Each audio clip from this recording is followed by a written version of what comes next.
झाला. त्याच्यानंतर स्ट्रिंग सेक्शनमध्ये व्हायोलिन्स असतात, चेलो असतात, बास वगैरे असे सगळे वेगवेगळे 4 लेयर्स असतात आणि ते 4ही वेगवेगळे काहीतरी वाजवत असतात. मग म्हटलं आपल्याकडे 3 लेयर्स आहेत, 3 ग्रुप्स आहेत, त्यांनी एकमेकाला साजेसं नाही म्हणता येणार, पण एकमेकाला पूरक असलं तरी काहीतरी वेगळा पॅटर्न प्रत्येकाने वाजवला तर एकाच वेळी, कारण त्या गाण्यामध्ये काहीतरी आहे ते वेगळं काहीतरी सांगायचं.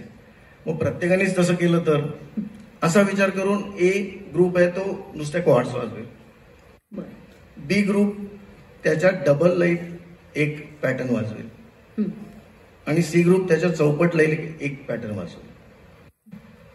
अशा पद्धतीने ही ठुमरी सगळी पूर्ण होणार आहे.